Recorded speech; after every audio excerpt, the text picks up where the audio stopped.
Sometimes we say things like, I want more intimacy in my marriage. And it seems like a simple enough longing, certainly a valid one too, but then you think, man, how do I actually make that happen? Well, we're going to start breaking that down for you today into some actionable, achievable steps so that you can actually make this happen in your marriage. The Marriage Podcast for Smart People is designed to help busy couples like yourselves move away from conflict and unhappiness to build a marriage you'll love today and treasure for a lifetime. This podcast is made possible by listeners like you. Learn how you can help save marriages, prevent divorces, and keep families intact by going to oyf.support. Once again, that website is oyf.support. And now, here are your hosts, Caleb and Valinda Simone Gandel from Only You Forever. Welcome to the Marriage Podcast for Smart People. If you want to build a thriving, passionate marriage, we've got the research, the truth, and the answers you're looking for. We have a revealing episode for you this week. This is episode number 232, and today we're going to be talking about how vulnerability deepens intimacy in marriage. Hey there! Before we get started, if you missed last week's episode, we discussed how couples can grow spiritually in marriage together. It's worth going back and checking out. Also, make sure you hit the subscribe button so you don't miss any upcoming shows from us. And as always, if you're struggling with your marriage, we offer sound, research-based advice, and most of all, we offer hope. So let's get into the topic of vulnerability as it contributes to intimacy, Verlinda. Okay. There are four main aspects of intimacy. Number one is irreducibility, which sounds kind of nerdy, but it just means understanding that your spouse is separate from you. So you can never really fully know what's going on in their head. So that requires you, first of all, to trust them because you can't know exactly what's coming next.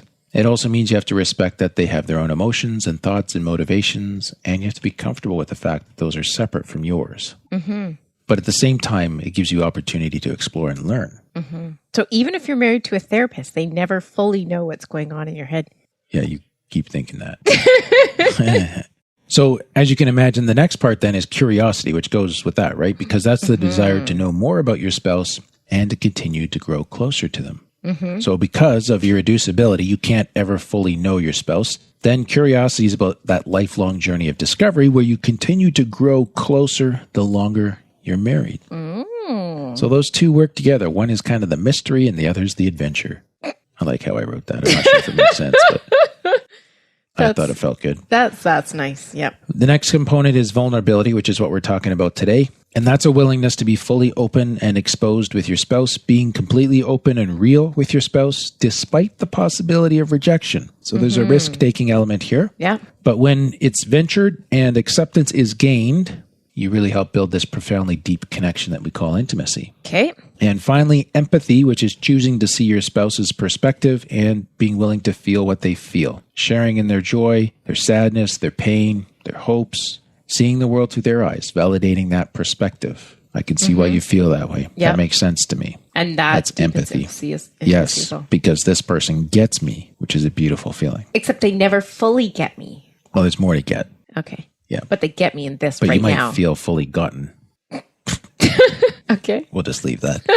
All four of these aspects work together to create intimacy in couples. And spouses, then, they desire to know and be known by each other more deeply. That's curiosity. At the same time, they understand that they can't fully know and understand each other. That's irreducibility. But when they choose to share their deep and honest emotions, it creates risk and uncertainty. That's vulnerability. And then when you do share your emotions with your spouse and your spouse reacts by validating you and trying to understand you, that's empathy. Okay, and that's just some feel-good intimacy right there. That's the recipe. Okay. Yep. And that, I think that kind of, at the end of it, that feeling of acceptance that, you've experienced empathy from your spouse when you've been very vulnerable with them, that's what deepens the intimacy. Okay. It's like I showed you something and it didn't freak you out and you didn't run away and you actually accepted it. Now I feel closer to you. Okay. So let's talk about vulnerability because that's what we're getting into today. We're going to break those other ones down in the future. What does vulnerability look like? Well, the main part is emotional risk-taking. So that means sharing your deep personal emotions and experiences, needs, beliefs with your spouse, all those kinds of things. Yep. And that act of confiding in your spouse, that involves a bit of risk because you're taking an important part of who you are and you're exposing it before your spouse. You're making it known. And in return for this, your spouse can choose to show you empathy and love, or they can choose to reject or dismiss what you're saying, right? Either one is possible.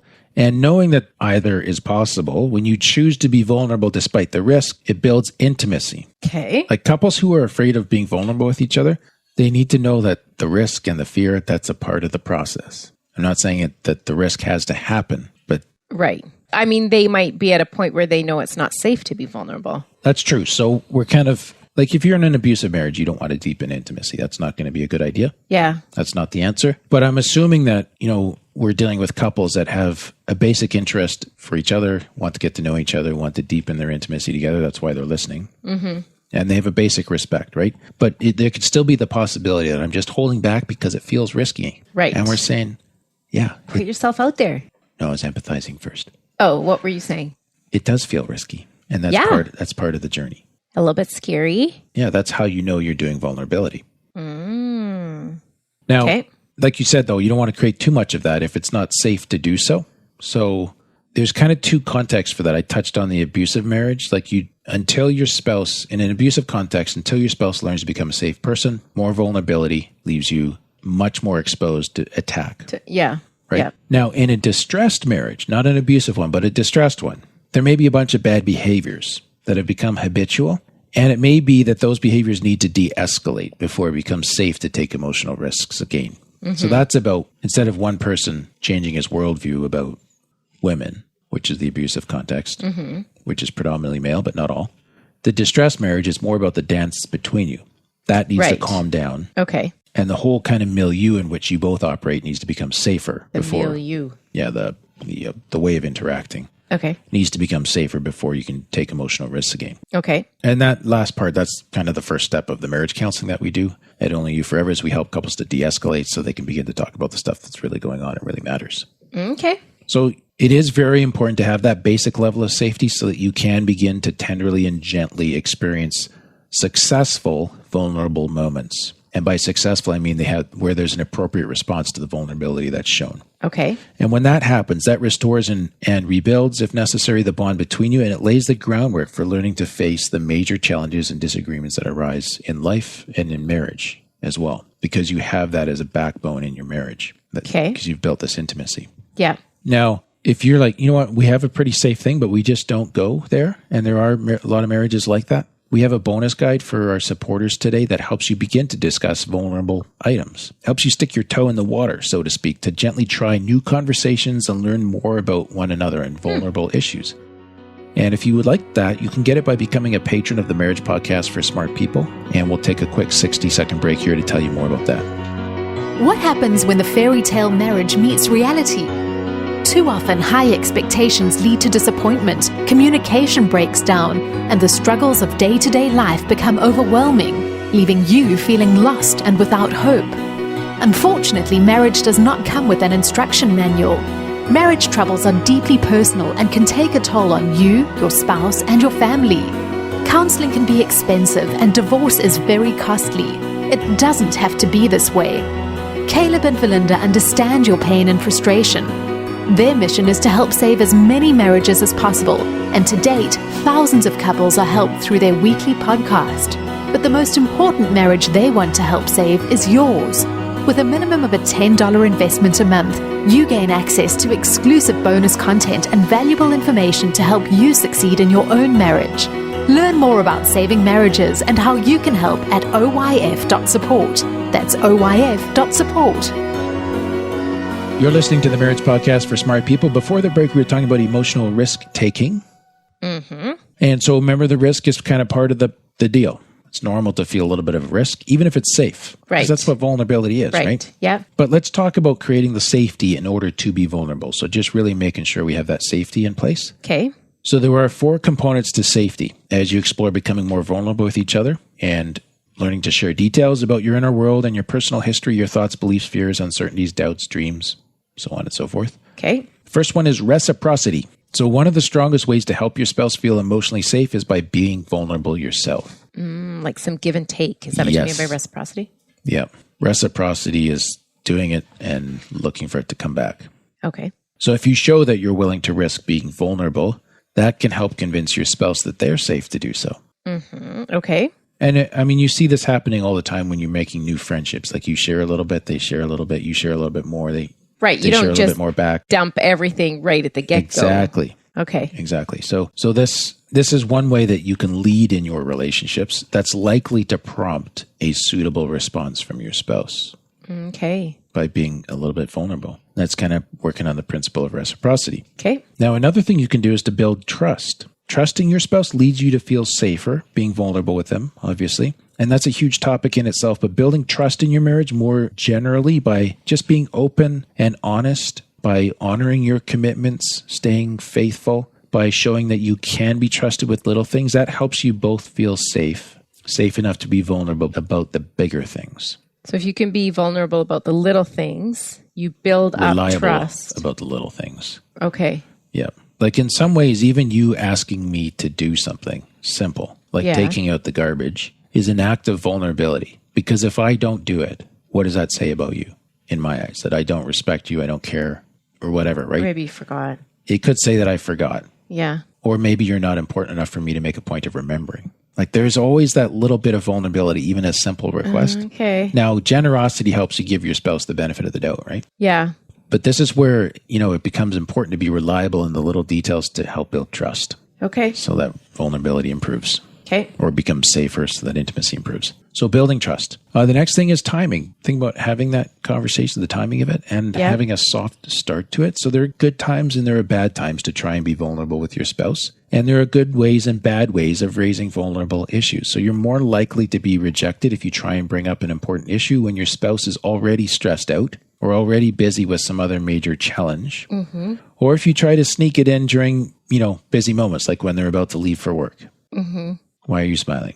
Well, I just if I come in and try and talk to you and you're in the middle of programming some nerdy page or whatever, it doesn't always go really good. It's bad timing. Yes. Mm-hmm. Possibly. What do you mean possibly? It is. Yeah, if your husband is ever coding, just leave him alone. He's in the zone. Uh-huh. So there's good times and there's bad times. And I think that's important to watch for. There's a funny thing that happens in counseling where like 1 minute for the end of session, people kind of drop this big thing on you. Mm-hmm. It's like, and it happens online counseling or it happens in like one-on-one counseling when you're in the same room. It's like you have your hand on the doorknob and they drop the bomb. Mm-hmm. And there was actually an article in a recent psychology magazine about that. It's just saying, there's often the case that for people that there's been something kind of brewing and it needs oh my goodness, like we're almost out of time here or we're not going to be together for a while. Mm-hmm. I need to tell you. And it's the brain saying, okay, this is so important. I have to give this out. Yeah. And so that could lead you to, in a marriage context, this is like you can dump something important on the way out the door. Right. Kind of thing, right? Right. I think though, this is my theory. Like in the counseling session, don't you think it could be like, okay, I can do this because I don't have to face this person for another week. So like the therapist. Yeah. Yeah. So if you're making yourself vulnerable, you're unsure of the response, well, they can sit with it for a week. You don't have to get the response right away. Yeah. So I can see why people would do it. Yeah, absolutely. So I'm just try and alter the timing if you can. But if this does happen in your marriage, then it becomes like, okay, I can see that's really important to you. Let's touch base on that when you get home. Yeah. Or tonight, we'll make it a point to talk about that. Yeah. And then the fourth thing for creating safety is about past experience. So the more is just developing a history of doing this, basically. It's kind of like the building trust thing almost. Kind of, yeah. But the more experience you have of being vulnerable and then being rewarded positively for that vulnerability by acceptance, the easier it becomes. So when you think about this in a marriage context, if maybe you guys have been reasonably happy married for a long time, but you haven't really deepened the intimacy thing and you want to try this vulnerability thing out, try to push it a little bit, start by disclosing small things or things about your parents or your upbringing rather than things about yourselves directly. Mm-hmm. And just build some successes, get a little bit of momentum there and gradually increase the vulnerability that you're experiencing. Okay. Does that make sense? Yeah. There's more on that in the bonus guide, but the basic idea here, what you need to know is that this is something that requires building up of momentum. It's hard to start, but the more you do it and the more it goes well, the easier it gets and it becomes a positive cycle in the marriage. Okay. So just trying it out on something small. Yeah. And when you get a safe, empathic kind of response, then try something more. Yeah. Yeah. And just so you're kind of building a neural circuit in your mind that's saying, this works good. This feels nice. It's safe to do this. And you're just getting to know each other a little bit more every time. Yeah. leads you to the bigger things. Yeah. So I think what goes along with this, though, like you're talking about creating the safety to be vulnerable, is you need to have a safe response. Like if you open up something to me and I immediately go and, share it all over the place. Yeah, there's all sorts of stuff on that end, like confidentiality and respect and acknowledging people. But that's kind of all on the receiving end of it. So if you're not that safe person, why would your spouse be vulnerable with you again? Yeah. Yeah. So I think that becomes about like really kind of picking up on those moments. Like, okay, she's taking a risk here. I better handle this tenderly, carefully, with a lot of respect. Okay. Yeah. This is important. And not mocking or. Yeah. Yeah. Yeah. So it goes both ways for sure. Absolutely. All right. Let's wrap it up. Okay. Thank you to Mark and also Lisa, who became patrons between this recording and our previous one. Thank you for your support. Next week, Caleb, I'm assuming we're talking about something else that deepens intimacy in marriage. Irreducibility. Oh, that sounds so nerdy. It was very nerdy and it was very hard to break down, but I think we managed. Good. Well, I will look forward to that next week. It's quite fascinating. Is it? Yes. Even if it's nerdy? Another fascinating nerd? That's all for today's episode. You can get the full show notes at oyf.link/232. Find out how you can help marriages. Go to oyf.support. Thanks, and we'll see you next week.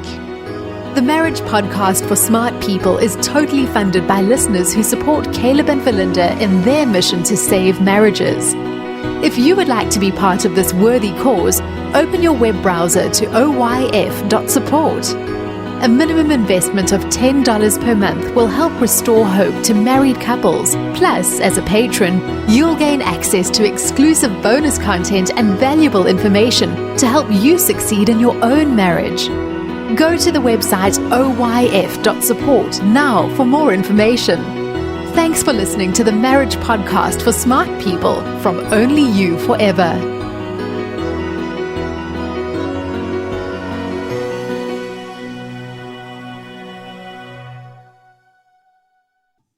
We have... Brenda, can you just sit there quietly? Okay. Oh my. Do you want that in the blooper section? I'm trying to be quiet. All right, focus. Ready? Mm-hmm. We have a revealing episode for you this week. This is episode number 232, and today... You are impossible. All right, you need to have less fun. Okay, I'll try and be more boring like you.